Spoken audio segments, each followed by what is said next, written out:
Fala aí pessoal, tudo bem? Professor Giovanni Miranda aqui, faço parte da equipe de professores aqui da seleção de professores do Missão Enem do site digital. E nesta véspera da prova, muito importante, aquelas últimas dicas, né, que a gente precisa passar para vocês. Lógico, não vamos resolver tudo aqui, porém, tudo aquilo que a gente considera que pode aparecer e que, né, quase tem uma certeza de aparecer nessa prova, nós vamos trabalhar nessa aula aqui. Então vem comigo, vai ser uma aula aí bem legal. Muita informação, mas vai ser bem dinâmico, então bora lá! Vamos dar uma olhada então aqui na biologia do Enem. A questão ambiental ela é muito importante. Então a gente já começa falando, né, nessa questão da preocupação ambiental. A ecologia ela corresponde aí mais ou menos nos últimos anos em torno de 20 a 30% da prova do Enem. Então veja, apenas um conteúdo, né? E esse conteúdo ele é bem longo, corresponde a uma boa parte da prova. Ecologia já teve ano do Enem aí que nós tivemos quase 40% da prova só cobrando essas questões ecológicas, né? Então, relacionado à questão, né, do meio ambiente, impactos ambientais, relações ecológicas, muita coisa aí importante. Lógico, temos ainda a parte da biologia celular, da genética, da biotecnologia, da evolução, que também aparece aí muito na prova do Enem. Então, vem comigo, vamos dar uma olhada aqui então nessa questão ambiental, falando, né, primeiro do agravamento do efeito estufa. A gente tem que ficar atento, porque quando a gente pensa em impactos ambientais, a gente fala de efeito estufa. Porém, fica ligado, porque o efeito estufa ele é um fenômeno natural. Não existiria vida no nosso planeta se não fosse o efeito estufa. Tá? Agora, o impacto ambiental é o agravamento do efeito estufa. O agravamento do efeito estufa, então, ele pode levar como consequência o aquecimento global. E não só isso, né? A gente vai ver aqui que isso ainda tem impacto no ecossistema aquático, no ecossistema terrestre como um todo, né?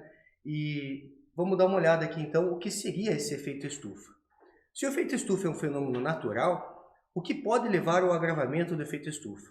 O aumento de alguns gases, que nós chamamos de gases traços, né? Como o gás carbônico, o metano e o óxido nitroso. Esses são os três principais.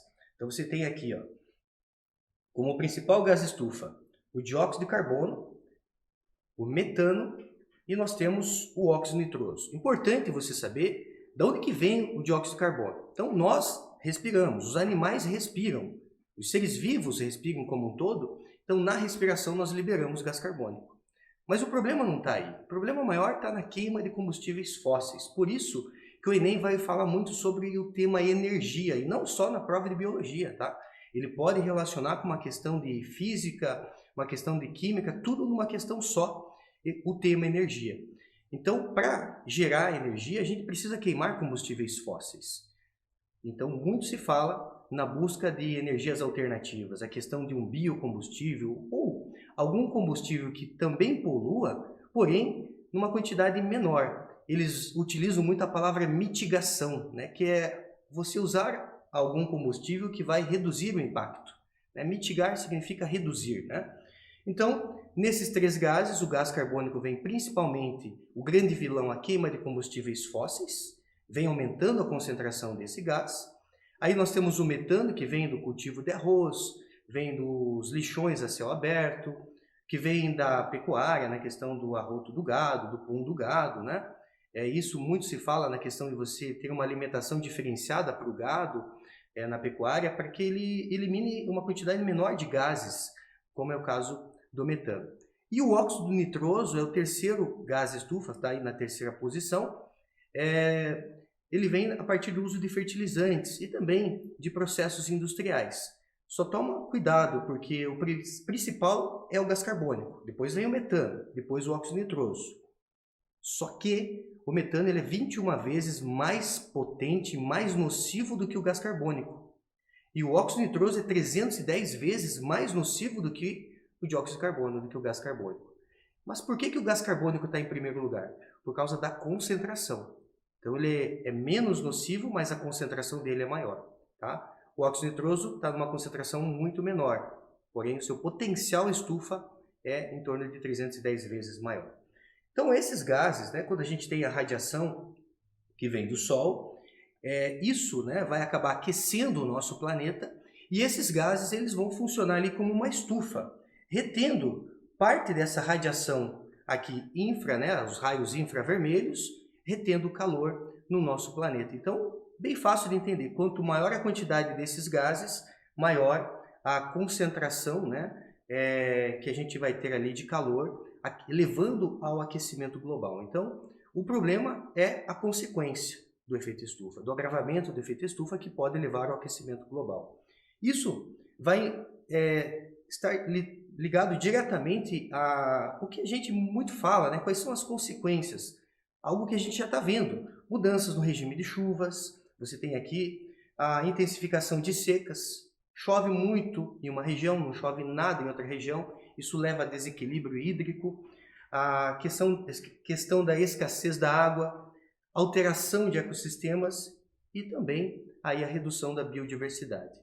Tá? Mas não é só isso. Quando a gente pensa na questão do agravamento do efeito estufa, esse aumento do gás carbônico na atmosfera, o gás carbônico ele também é fixado na água, formando um ácido que vocês conhecem muito bem, que é o ácido carbônico. O ácido carbônico é um ácido que é utilizado em refrigerantes, em bebidas gaseificadas, que é o gás de refrigerante. Olha só que interessante, né? Então isso leva à formação de ácido carbônico, que vai ter como consequência uma acidificação do oceano. Então os oceanos estão ficando cada vez mais ácidos. Isso, então, diminui o quê? Diminui o potencial hidrogênio iônico da água, o pH. Então veja, já não é só uma questão de biologia, né? A gente já tem aqui uma questão de bioquímica. Isso leva à morte dos corais. Minha gente, o que é um coral? Então pega essa dica aqui, vamos conversar aqui de perto, por quê? O recife de coral, ele é formado por uma parte animal, que é um quinidário, né? São animais que são quinidários, da classe Anthozoa, são antozoários, né? Talvez eu estou sendo até específico demais, mas nessa preocupação, porque é um tema importante. Então são quinidários da classe Anthozoa, são antozoários, que vivem numa associação mutualística com as algas zooxantelas. O que é o mutualismo? O mutualismo é uma simbiose obrigatória, uma relação obrigatória, onde tem benefício mútuo. Eu costumo dizer que é um casamento que não permite divórcio, porque se você separar esse quinidário dessa alga, eles morrem. Então eles precisam dessa união, tá? Eles precisam dessa associação.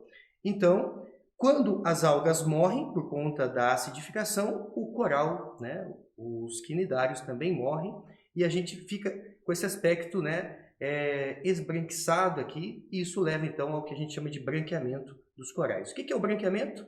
É a morte dos corais. Legal? Também tem uma outra consequência, que daí vai relacionado ao aumento da temperatura da água. A acidificação leva à morte dos corais, mas o aumento da temperatura da água também pode levar a um desequilíbrio e também pode ter como consequência a morte dos corais. Então veja, é muito provável que esse tema possa aparecer aí numa questão. Legal? Vamos agora para um outro impacto ambiental que sempre é relevante, importante a gente mencionar, que é a questão, né, do monóxido de carbono. Nós temos 3 gases que podem se ligar a uma proteína que tem no nosso sangue, que é chamada de hemoglobina. A hemoglobina é uma metalproteína. Ela precisa do ferro para funcionar. E a hemoglobina, ela vai se ligar com o oxigênio. 98% do oxigênio é transportado no nosso corpo, no nosso sangue, via ligação pela hemoglobina. Forma um composto chamado oxihemoglobina, que é um composto que nós chamamos, né, de um composto instável, já que esse oxigênio ele precisa se desligar da hemoglobina para poder abastecer as nossas células. O gás carbônico também ele vai ser transportado pelo nosso sangue, uma parte do gás carbônico, só que de uma porcentagem menor, em torno de 25%, também se liga com a hemoglobina, e a hemoglobina ela fica dentro das hemácias, que são os glóbulos vermelhos. E aí veja, esse composto também é instável. Nós temos aí a carbohemoglobina, que é um composto instável, porque quando esse gás carbônico chega lá nos alvéolos pulmonares, junto com a hemoglobina, né, junto com o sangue, nós jogamos fora esse gás carbônico. Porém, se eu entro em contato com o monóxido de carbono, veja, o CO, não é o CO2, né, o monóxido de carbono, ele vai formar um composto estável, chamado de carboxihemoglobina. E se for uma questão que relacione mais para o lado da bioquímica, é importante dizer, né, que da onde que vem o monóxido de carbono? O monóxido de carbono ele vem a partir de uma queima incompleta, uma combustão incompleta. O dióxido de carbono, o gás carbônico, ele vem a partir de uma combustão completa, enquanto que o monóxido de carbono ele vem a partir de uma combustão incompleta. E aí o problema é que ele forma um composto estável com a hemoglobina, nós deixamos de transportar o oxigênio, isso vai levar a uma reação em cascata, dor de cabeça, náuseas, tonturas, falta de ar, a pessoa entra em colapso até ter aqui o risco da perda, né, de consciência e morte. Então, fica ligado, o monóxido de carbono ele se liga com a hemoglobina formando um composto estável. Próximo assunto, uma poluição aquática. Eutrofização cai todo ano na prova do Enem. O que é a eutrofização? A eutrofização ela começa com o aumento de matéria orgânica no ecossistema aquático. O que seria esse aumento de matéria orgânica? Imagina que você tem o lançamento de esgoto na água. Nesse esgoto nós temos matéria orgânica. Alguém vai fazer a festa com essa matéria orgânica. Quem vai fazer a festa com essa matéria orgânica são os agentes decompositores, são bactérias principalmente. Bactérias aeróbicas, né? Os decompositores aeróbicos. Então aumenta a população de decompositores. Se aumenta a população de decompositores, aumenta a DBO. O que é DBO? É a demanda bioquímica de oxigênio. Resumindo, é o consumo do oxigênio. Então, se aumenta o consumo de oxigênio, diminui a concentração de oxigênio na água. E se diminui a concentração de oxigênio na água, isso leva à morte de organismos aquáticos. Quem é mais sensível a essa redução do oxigênio na água são os peixes. Então, os peixes acabam morrendo. A gente vê imagens como essa daqui, né? Imagens que chamam a atenção quando aparecem nos noticiários, em jornais e tudo mais. E aí precisa ser feita uma investigação. Muitas vezes faz uma investigação, está lá, o aumento de matéria orgânica na água. Uma reação em cascata. Mas não é só isso. Pode começar também com a morte desses organismos aeróbicos, por exemplo, pelo lançamento de uma substância tóxica na água. Se eu tenho uma substância tóxica na água, isso leva à morte de peixes, que leva ao aumento de matéria orgânica, e nós temos essa reação, então, cíclica, né, em cascata, realimentando aqui o processo. Tá? Então, qualquer fenômeno que leve à morte de peixes, de organismos aquáticos, pode também levar à eutrofização, desde que você tenha o aumento de matéria orgânica na água. Inclusive, a própria, né, a gente tem aí a floração das algas, né, da questão da maré vermelha, porque na maré vermelha você tem lá as algas pirrófitas, também chamadas de dinoflagelados, que quando elas se reproduzem, elas liberam uma substância tóxica na água. E aí, essa substância acaba matando peixes, né? A gente chama essa relação de amensalismo ou antibiose. O que é o amensalismo ou antibiose? Pega a dica aqui. Amensalismo ou antibiose é uma outra relação ecológica. E a gente chama de amensalismo ou antibiose é quando o organismo ele produz uma substância que inibe o crescimento de outro organismo. Ou seja, as algas pirrófitas, os dinoflagelados, produzem uma toxina que acaba levando à morte dos peixes. Beleza? Então, continuando aqui. E aí, o que vai acontecer? Num segundo momento, já não tem tanto oxigênio na água, então aumenta agora a decomposição anaeróbica, que muitas vezes são as mesmas bactérias que vão fazer a decomposição, porque elas são flex. Tem oxigênio, usa oxigênio. Não tem, não usa. Faz um processo anaeróbico. Então você fica nesse ciclo. E qual é o grande problema da eutrofização? Ela leva à morte, né, do rio, à morte daquele ecossistema aquático. Quando a gente diz, o rio está morrendo, ou seja, os organismos que estão ali estão morrendo pela falta de oxigênio. Como consequência da decomposição, nós temos a formação de substâncias inorgânicas. E aí quem faz festa com as substâncias inorgânicas, com o aumento dessa substância inorgânica na água, são as algas. Veja, a alga não vai se alimentar, né, diretamente da matéria orgânica, mas de maneira indireta, se eu tenho decomposição de matéria orgânica, eu formo substância inorgânica e aumento a população de algas, certo? E essas algas, então, elas vão formar ali o que a gente chama de floração. Basicamente é uma reprodução excessiva dessas algas. Então, o que é floração? Reprodução excessiva, tá? A própria maré vermelha é um exemplo de floração.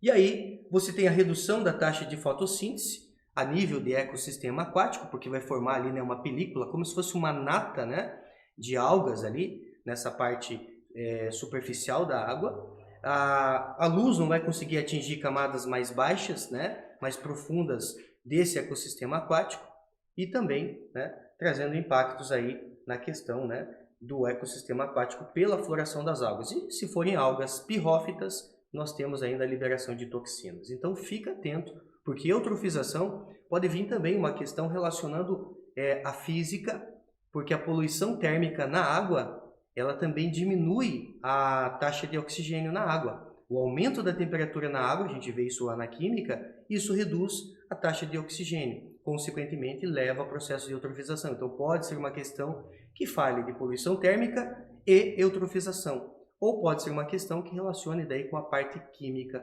também, quando a gente tem o lançamento de alguma substância tóxica na água. Seguindo aqui, meus queridos, nós temos aí agora um fator importante, né? Palavras que você tem que dominar, que o Enem usa muito. Biorremediação. Bio é vida, tá? Opa, deixa eu voltar aqui.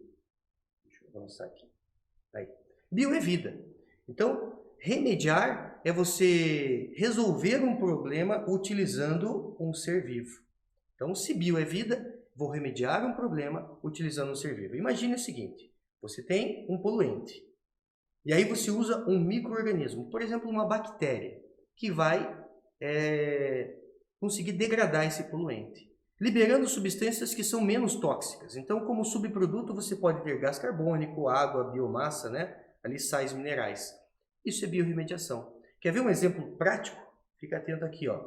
Um exemplo prático, nós temos uma bactéria chamada Alcanivorax borcumensis. Você não precisa decorar o nome dessa bactéria. Eu coloco aqui só para que você conheça, né? Pelo menos uma vez na vida aí. Essa bactéria, ela consegue degradar o óleo.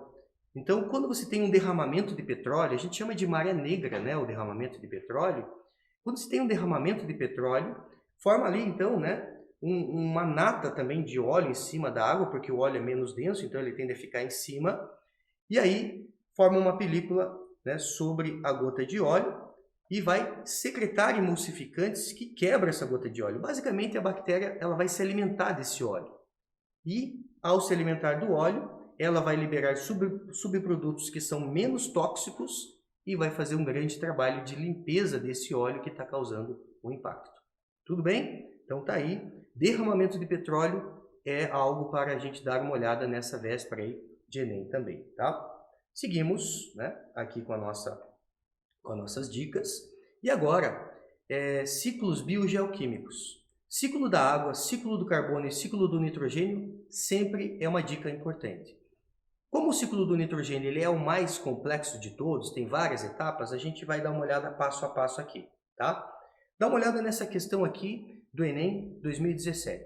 Uma grande virada na moderna história da agricultura ocorreu depois da Segunda Guerra Mundial. Após a guerra, os governos haviam se deparado com um enorme excedente de nitrato de amônio, ingrediente usado na fabricação de explosivos. A partir daí, as fábricas de munição foram adaptadas para começar a produzir fertilizantes, tendo como componente principal os nitratos. Vou destacar aqui nitrato no texto, tá?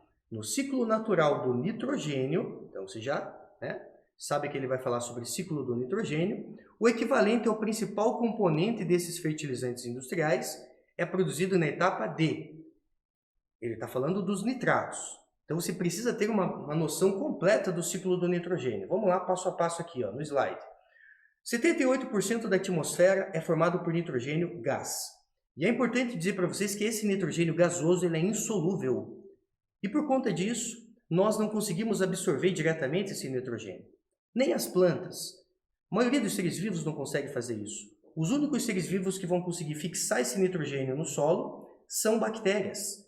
Bactérias fixadoras, que vão converter esse nitrogênio gás insolúvel em compostos solúveis, aí, né, como nitratos. Mas até chegar no nitrato, nós temos aí algumas etapas. Então as bactérias fixadoras, elas convertem o nitrogênio gás em amônia, pode ser também amônio, tá? NH3 ou NH4. E aí você tem bactérias que vão converter essa amônia em nitrato. né, até chegar em nitrato. De amônia até nitrato, a gente chama esse processo de nitrificação. Então veja, eu já tenho ali a fixação e a nitrificação. Nitrificação é a conversão de amônia até nitrato. Se é um ciclo, esse nitrato ele precisa voltar para a atmosfera. E quando esse nitrato volta para a atmosfera, a gente tem o processo de desnitrificação. Então a gente já fecha o básico do ciclo. Legal? Tá, mas como que esse nitrato ele chega nas plantas, ele chega nos seres vivos? Vamos lá. Você tem bactérias que fazem a fixação. Você tem bactérias que fazem a conversão da amônia a nitrito, que é o NO2-, e a conversão de nitrito a nitrato. A conversão de amônia a nitrito nós chamamos de nitrosação. A conversão de nitrito até nitrato nós chamamos de nitratação. Então, nitrificação ela tem essas duas partes, nitrosação mais nitratação, certo? Então, quando chega na forma de nitratação, né, você converte então o nitrito em nitrato e a planta consegue absorver esse nitrogênio principalmente na forma de nitrato. É assim que o nitrogênio entra na cadeia alimentar. A planta absorve, ela não absorve diretamente pela fotossíntese, né, captando pelo ar, não, ela absorve pela raiz.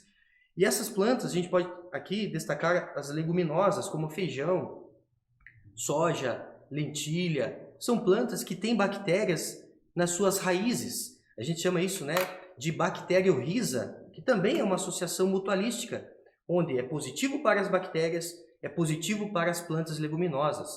Plantas leguminosas elas conseguem fixar nitrogênio no solo pelo fato de ter essas bactérias em suas raízes. Beleza? E aí, então, o nitrogênio entra na cadeia alimentar. Quando nós comemos, então, através da nutrição animal ou mineral, o nitrogênio chega para nós. E aí, nós temos, né, o nitrogênio na cadeia alimentar. Importante. Uma outra questão pode levar o ciclo do nitrogênio para a parte de biologia molecular, de genética molecular, porque o nitrogênio é importante componente das bases nitrogenadas do DNA, ou do RNA, adenina, timina, citosina, guanina, uracila, e também o nitrogênio é componente dos aminoácidos. 7% do nosso corpo é formado por proteína, e as proteínas são polímeros, né, formados aí por aminoácidos, né? Então, são grandes moléculas formadas por aminoácidos. Quando plantas e animais morrem, nós temos um processo chamado de amonificação, formando amônia no solo.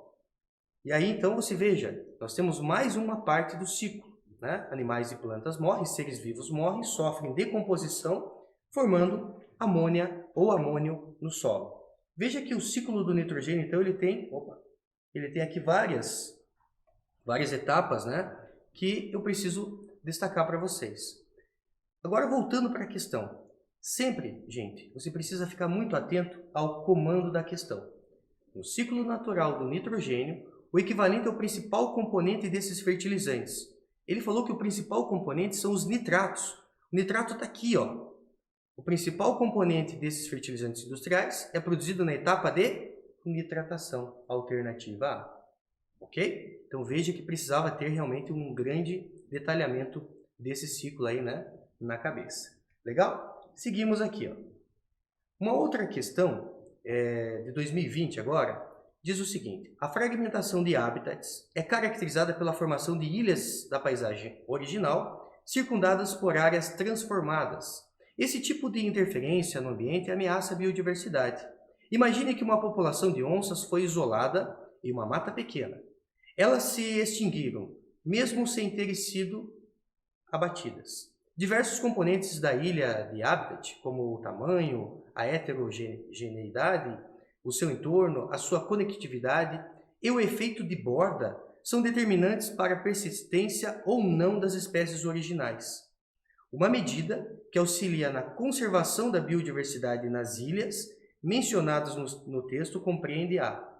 Veja, ele está falando dessa fragmentação de hábitos, que é você pegar um grande ecossistema e você fragmentar ele. Qual é o problema de fragmentar?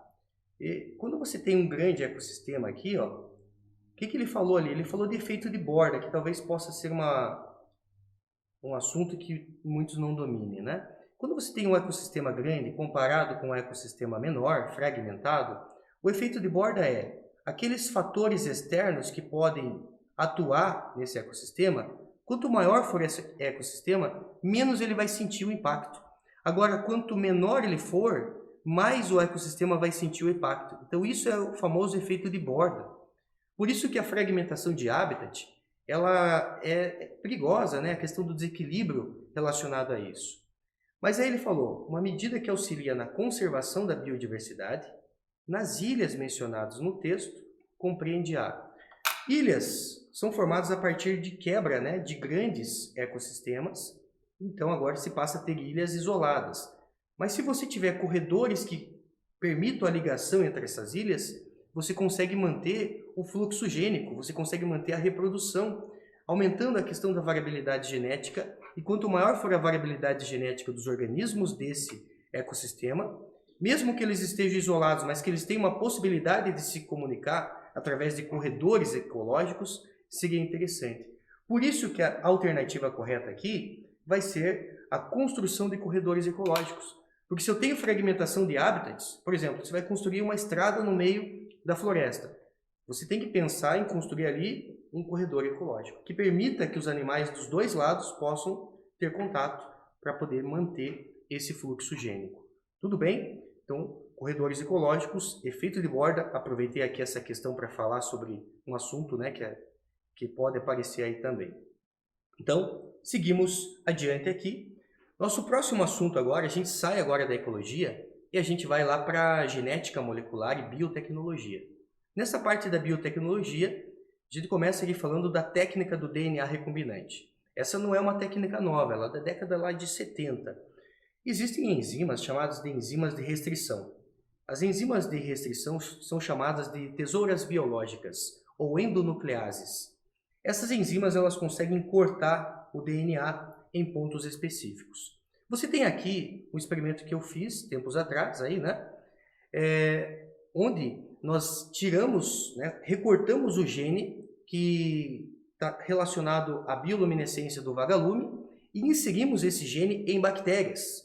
E como que isso foi feito?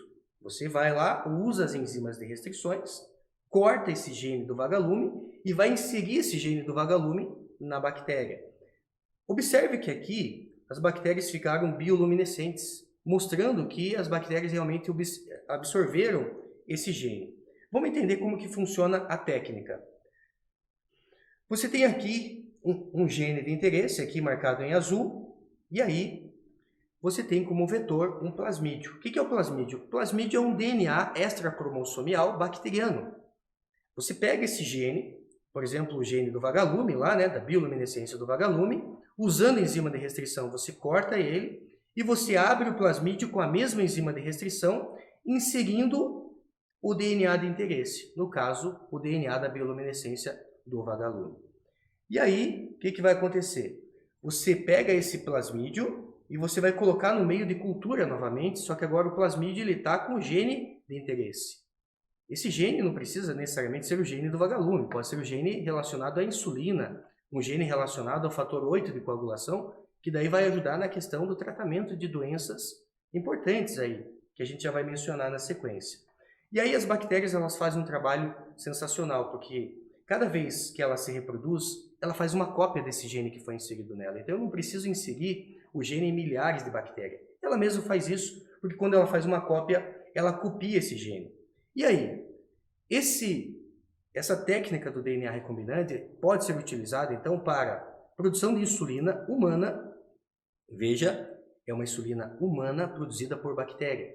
Como que isso é possível? É possível porque o código genético é universal. Então, se eu pego um gene humano e eu insiro esse gene na bactéria, a bactéria vai ler esse gene e vai produzir a insulina humana. Eu uso essa técnica para produzir hormônio do crescimento, o GH, o famoso GH. Nós utilizamos essa técnica para produzir o fator 8 de coagulação, fator 9 de coagulação, para pessoas que são hemofílicas. E mais recente, o uso aí na produção de vacinas genéticas, como vacinas de DNA. Legal? Então, técnica do DNA recombinante é uma dica importante aí para o nosso Enem. Certo? Nessa parte agora, vamos falar um pouquinho dos mosquitos que são vetores de doenças. Então, fica aqui ligado comigo, né? São vários mosquitos, só para a gente ter aqui uma passagem, né, rápida, mas que você tenha de maneira organizada. quais são os mosquitos que atuam como vetor. O que é um vetor? Vetor é um veículo, né? Ele vai levar esse vírus, essa bactéria, para algum outro, né, organismo. No caso, você tem o mosquito Aedes aegypti, mosquito que veio do Egito, né? Por isso tem esse nome, mosquito Aedes aegypti. O mosquito Aedes aegypti, ele é o campeão aí, né? A gente pode dizer que ele é um mosquito flex, porque ele está atuando como vetor de várias doenças, como dengue, que é uma doença que pode aparecer na prova do Enem, a febre amarela urbana. Só um detalhe que o último caso de febre amarela urbana no Brasil foi em 1942. Então, quando fala de febre amarela atualmente no Brasil, a gente está falando de uma febre amarela silvestre, que daí envolve um outro mosquito, que não é o Aedes aegypti. O Aedes aegypti é um mosquito urbano. Aí, lá na mata, a gente tem um outro mosquito que a gente já vai ver na sequência. Então, o Aedes aegypti pode transmitir o vírus da Zika, né, a febre chikungunya e a febre maiaro, que também apareceu aqui, né, recentemente na região norte do Brasil, uma doença aí, né, que é uma doença viral e quem transmite o vírus, quem é vetor do vírus da febre maiaro, também é o Aedes aegypti. Por que eu coloquei aqui também o Aedes albopictus? O Aedes albopictus ele também é vetor das mesmas doenças que o Aedes aegypti. Só que a diferença é que o Aedes aegypti está mais perto do ser humano. O Aedes aegypti ele é aquele mosquito, aquele pernilongo que se adaptou a viver dentro das residências, junto ali com o ser humano, mais próximo do ser humano. Então por isso que a gente escuta falar mais do Aedes aegypti. O Aedes albopictus é mais um mosquito tipo assim de meio externo da nossa casa. Então ele também está relacionado às mesmas doenças, mas ele não é tão famoso, né? O segundo mosquito importante é o Haemococcus. O Haemococcus é um mosquito de mata fechada. Então, quando a gente fala de febre amarela atual, que é a febre amarela ciclo silvestre, a gente está falando que o vetor é o mosquito Haemococcus ou o Sabetes. O Sabetes de todos os mosquitos, ele é o mais chique, né? Parece que tem até umas polainas aqui nas patinhas, né? Bem bonito. Esses dois mosquitos estão relacionados aí à febre amarela ciclo silvestre. Importante destacar que a febre amarela silvestre e a febre amarela urbana trata-se da mesma doença. A gente está falando do mesmo vírus. O que muda é o vetor. Tá? Então, pode ser o Aedes aegypti na febre amarela urbana ou pode ser na febre amarela silvestre o Haemococcus ou o Sabetes. O Haemococcus ele não vai sair da região de mata e vir aqui para a cidade para, né, trazer o vírus da febre amarela. Então, quem está próximo de região de mata. Por isso que inicialmente, quando a gente falava de febre amarela, tinha que vacinar as pessoas que estavam mais próximas de regiões de mata atlântica, de floresta amazônica, de mata fechada, certo? Então esse é um mosquito importante também. A malária é a parasitose que mais mata no mundo. Atualmente, né, a gente tem aí mais de 2 milhões de casos de malária no mundo. E o mosquito da malária é conhecido popularmente como mosquito prego, ou mosquito Anopheles, né? Podemos citar uma das espécies aí, o Anopheles darlingi. Mas gostaria que você lembrasse, né, do gênero Anopheles ou mosquito prego. A malária, ela tem algumas regiões que a doença é endêmica, principalmente na África.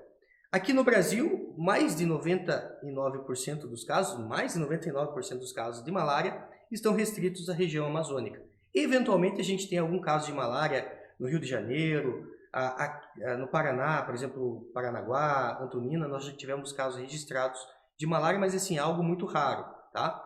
Por isso que eu disse que 99% dos casos de malária no Brasil estão restritos à região amazônica. Malária é uma doença daí causada, né, aí por um protozoário chamado, né, do gênero Plasmodium. E o veículo é o mosquito prego. Outra doença, outra protozoose, né, o protozoário Leishmania, usa como vetor mosquito. Mosquito que tem um monte de nome, gente. Professor, vou ter que decorar esses nomes? Não, tá? Não precisa decorar esses nomes. Até vou falar de pertinho com você aqui, né, dando uma dica. Quando a gente fala da leishmaniose, esse mosquito, né, que tem vários nomes, a gente vai chamar mosquito do gênero Lutisomia, mosquito flebótomo, flebotomínio. E aí eu vou citar alguns nomes populares aqui. Não é para te assustar, mas só para você escutar alguma vez. Você tem lá birigui, cangalha, cangalinha, asa branca, asa dura, palhinha. Não se assuste. De tudo isso, professor, o que eu tenho que saber? O mais importante é o gênero. Mosquito do gênero Lutisomia. mosquito do gênero Phlebotomus, ou no máximo mosquito palha, que é o apelido mais popularizado, tá? E aí, dependendo da região, nós temos alguns outros nomes populares. Então, você vai lembrar, a leishmaniose é aquele mosquito que tem um monte de nome, esse mesmo, tá? Aí nós temos, né, mosquito vetores da filariose ou elefantíase. Aqui é o mosquito Culex, que é um pernilongo comum, tá? A filariose é uma verminose, então tem mosquito também que está relacionado como vetor de vermes, né? Um verme chamado Uchereria bancroft, que está relacionado à elefantíase. Probabilidade de cair uma doença como essa na prova não é muito, né, grande, não. Mas falar do mosquito é possível que o mosquito Culex seja mencionado em alguma questão, tá bom? Alguma questão que fale, por exemplo, de mosquito vetores. Falamos de mosquito vetores, você viu que tem aí, né, um trabalho importante de leitura para ser feito nesse material. Vamos falar um pouquinho agora de vírus, né? Quando a gente fala de vírus, vírus vem da palavra virion, que significa veneno, tá? Veneno. O vírus, eles são aí organismos acelulares, eles não têm estrutura celular, eles são parasitas intracelulares obrigatórios e os vírus eles são altamente específicos. Giovanni, o que significa dizer que o vírus ele é altamente específico? Existe vírus que só ataca a bactéria, existe vírus que só ataca a planta, existe vírus que só ataca determinado tipo de planta, existe vírus que pode atacar o ser humano, mas ele só ataca determinado tipo de célula no ser humano. Então isso significa ser altamente específico. E vou dizer uma coisa, os vírus eles podem atacar todos os reinos. Então tem vírus que ataca bactéria, tem vírus que ataca fungo, que ataca planta, né? Ataca animais. E quando a gente fala de vírus, a gente precisa então, né, ficar atento. É um assunto bem importante, né? O vírus ele tem toda aquela discussão, é ser vivo ou não é ser vivo? Então veja, quando a gente fala do vírus, ninguém vai te perguntar, vírus é vida ou não é vida? Essa pergunta não existe. O que uma questão ela pode relacionar é quais são os fatores, né, ou características que o vírus tem que eu posso considerar como um ser vivo. Então veja, eu coloquei aqui no slide que o vírus ele tem capacidade de reprodução. Você vai dizer, Giovanni, mas ele é um parasita intracelular obrigatório. Sim, fora da célula, já que ele não tem estrutura celular, ele precisa invadir uma célula para se reproduzir. Mas uma vez que ele invade a célula, ele consegue se reproduzir. E a reprodução é uma das principais características da vida, uma das principais características do ser vivo.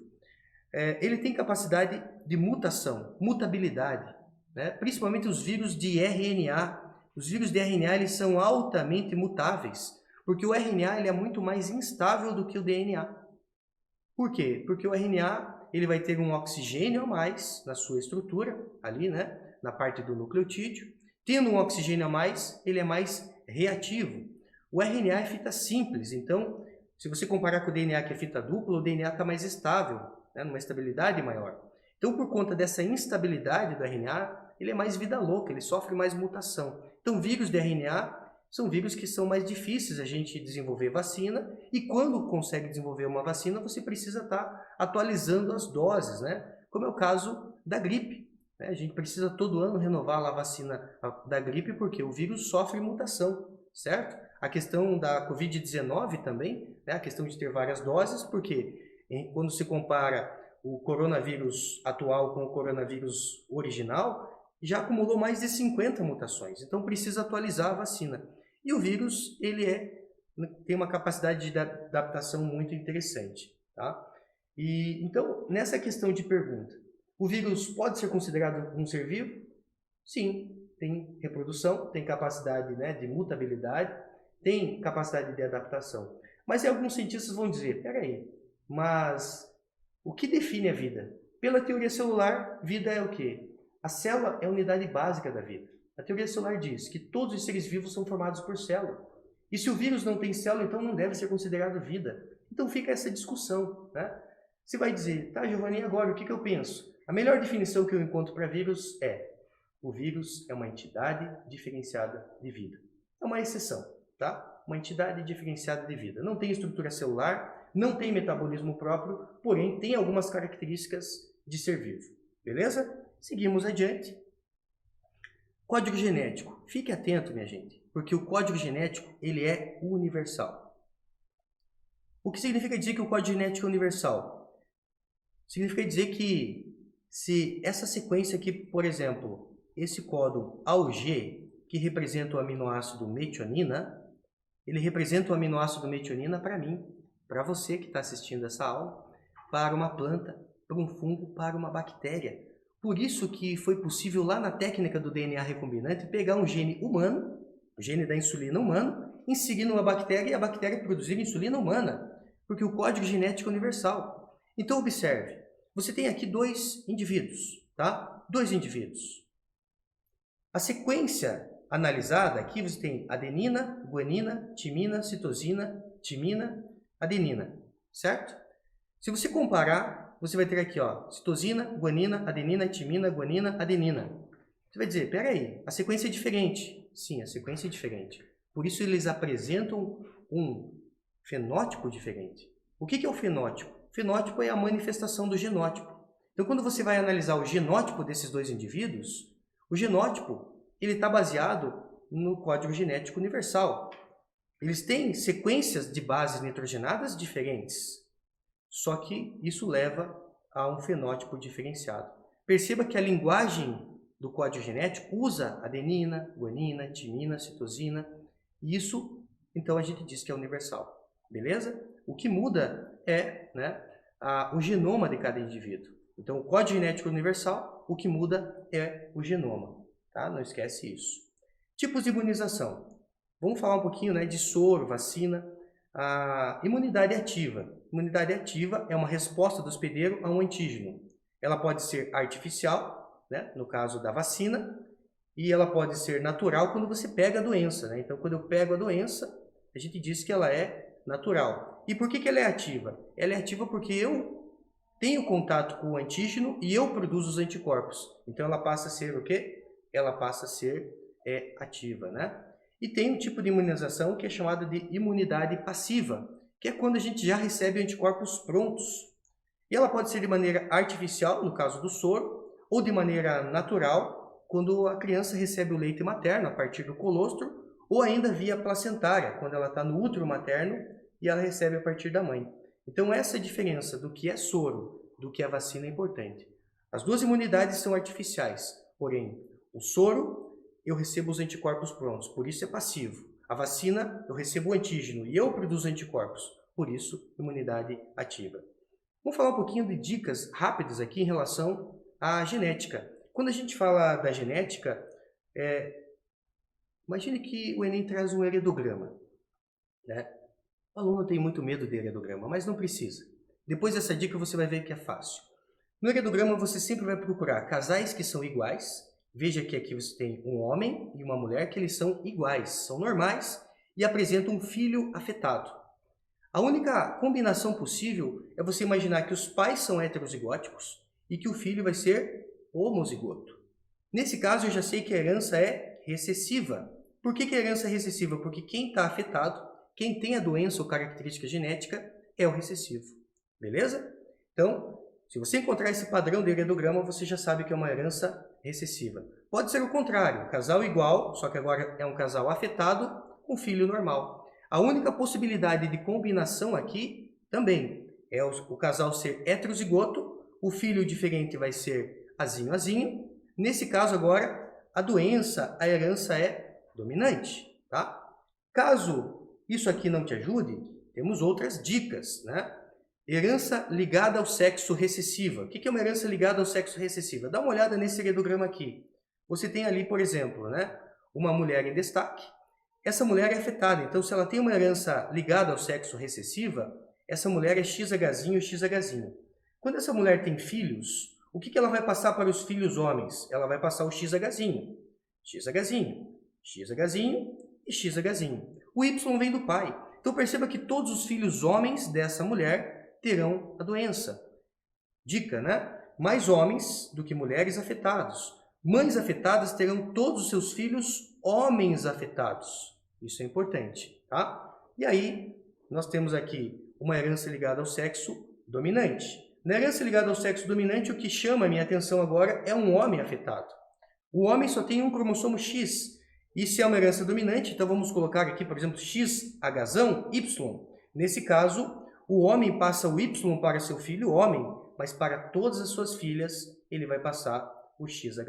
Então perceba que todas as filhas desse homem serão afetadas. Herança ligada ao sexo dominante, pai afetado e todas as filhas afetadas. Beleza? Herança holândrica. O que chama a atenção aqui na herança holândrica, holo quer dizer total, né? Andros quer dizer homem, né? Então todos os homens afetados. O que o pai passa para o filho? Passa o Y. Então, se é uma herança ligada, restrita ao sexo, né? Quer dizer que a doença está relacionada ao cromossomo Y. Nesse caso, o pai passa o cromossomo Y para os filhos, homens, que passam o cromossomo Y para os seus filhos homens. Sempre assim. Então, o que chama a atenção é que você vê, cara, só tem homem afetado. Então, herança que tem a ver aí, né, com o cromossomo Y. A gente chama de herança holândrica ou herança restrita ao sexo. Nós temos aqui algo que sempre aparece na prova do Enem, que é o teste de DNA. Imagine que você tem aqui uma criança, a mãe dessa criança, e a gente quer descobrir quem é o pai dessa criança. Então, o que a gente faz? A gente faz um teste de DNA. O DNA, ele apresenta carga negativa. Por quê? Por conta do grupo fosfato. O grupo fosfato no DNA faz com que o DNA tenha carga negativa. Quando você coloca o DNA aqui em cima, né, do pai 1, pai 2, da mãe da criança, e você submete uma diferença de potencial, o que acontece? Ao submeter aqui uma diferença de potencial, o DNA ele corre em direção ao polo positivo. E aí ele vai formando bandas. E a gente vai comparar essas bandas da criança para ver quem é o pai. Então veja, nós temos uma banda da criança aqui que coincidiu com a mãe. Mas a mãe eu já sei quem é. Outra banda que coincide com a mãe. Eu já sei quem é. Mas você tem aqui uma banda que coincide com o pai 1. Opa, já é um sinal que essa criança, né, tem aí parentesco com esse pai 1. Mas a gente dá uma confirmada quando tem mais uma banda que coincide com o pai 1. Então, quem é o pai dessa criança é o pai 1, né? Veja, você tem ali uma coincidência de bandas. 3 bandas com o pai 1. 1, 2, 3. Então, o pai dessa criança vai ser o pai 1. Teste de DNA, uma boa dica, tá? Teste RT-PCR. Estou quase finalizando aqui. Então, o teste RT-PCR é uma dica importante. O que é o RT? É a transcriptase reversa. Imagine aquele teste, né, do cotonete lá da Covid-19. Você pega lá o RNA do coronavírus. RNA do coronavírus. Só que o RNA ele é muito instável. Então, o que você faz? Usando uma enzima transcriptase reversa, você converte o RNA do coronavírus em um DNA. Fica mais estável. E agora o que você vai fazer com essa amostra de DNA? Você vai amplificar ela. Você vai copiar essa amostra várias e várias vezes.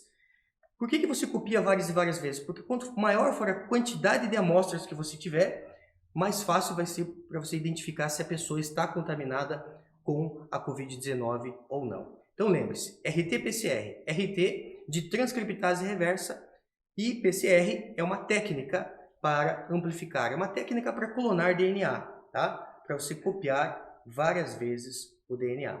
Deixo aqui minhas dicas finais para vocês, tá? Aquilo que eu acredito que é importante você levar de conhecimento para o dia da prova. Os tipos de diabetes. Diabetes mellitus do tipo 1. O que é diabetes mellitus do tipo 1? É quando o indivíduo não produz a insulina ou produz uma quantidade insuficiente. Nesse caso, a técnica do DNA recombinante ajuda, porque é aquela pessoa que vai precisar diariamente de doses de insulina, porque se eu não produzo, eu preciso receber essa insulina externa a partir de medicamento. Diabetes mellitus do tipo 1, a criança já nasce com essa diabetes. Diabetes mellitus do tipo 2 é uma doença nutricional. A gente pode desenvolver ao longo da vida, principalmente relacionada a sedentarismo, falta de atividade física e principalmente a questão do fator idade, tá? Então, tá aí. Mitocôndria é uma organela, uma boa dica, produção de ATP, né, glicólise, ciclo de Krebs, cadeia respiratória, a questão da energia que pode relacionar com a física e com a química. Você tem uma doença, uma verminose importante que pode aparecer na sua prova, que é a esquistossomose. Esquistossomose também conhecida como barriga d'água. Nessa verminose, a pessoa que está com a doença, ela libera os ovos do verme nas fezes, que pode contaminar a água E as famosas lagoas, né, são ambientes de água doce.